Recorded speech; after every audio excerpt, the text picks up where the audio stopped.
Sure. So let me describe the microfarm and the system, because it really isn't just a microfarm, but it's a system of microfarming. A microfarm is a right-sized urban farm site. It's about a third of an acre, 5,500 square feet of growing area. Half of that is under what are called high tunnels. And high tunnels, you've seen them all over Ohio. They're the plastic covered hoop houses that are showing up on farm sites. That allows for extended season grow. The microfarm was designed to focus on growing the most popular crops. So we're not doing anything fancy. We're trying to grow what's already on people's shopping list, and then grow it off season and grow it locally so that we can compete for a out-of-state market. We'd like to capture food dollars that are leaving the state and redirect them into the microfarm households.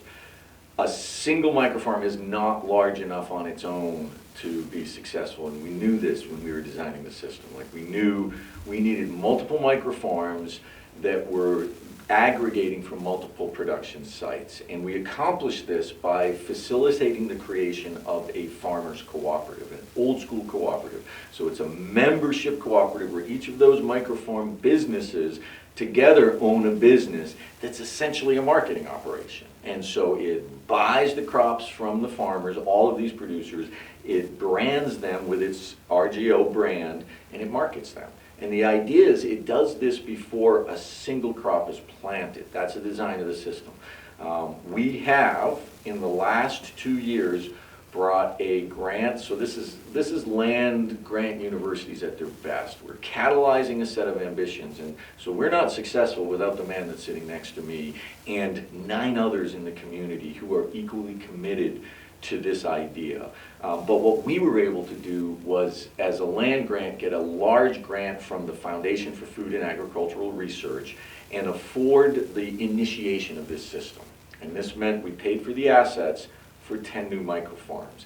It meant we brought in our extension expertise in cooperatives, and we walked these new producers through a process where they formed their own cooperative independent of us. And it meant we could bring in extension, horticultural, and high tunnel experts to then train these absolutely green producers, except for maybe a year or two of some experience, to become market growers and focus on the crops that we wanted to grow. And we brought them through, all 9 of these growers now, 2 years of training. So a first year was first season a couple beds, then a couple more, then a couple more, and we grew them into being capable of running an entire microfarm site.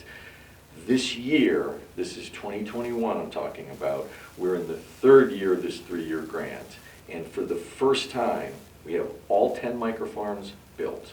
We have all of our producers trained.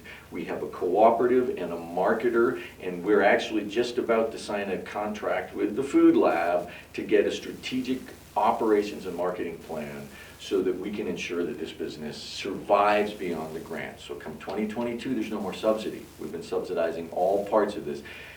We are hoping they're economically, and we're looking very carefully for them to be able to kind of fly on their own at the end of this and be an independent cooperative of microfarmers with the capacity to grow, scale up, and replicate. And so it sort of is a tagline, why am I talking about this in Marion? We are also beginning conversations about how we might expand and replicate that system in Marion.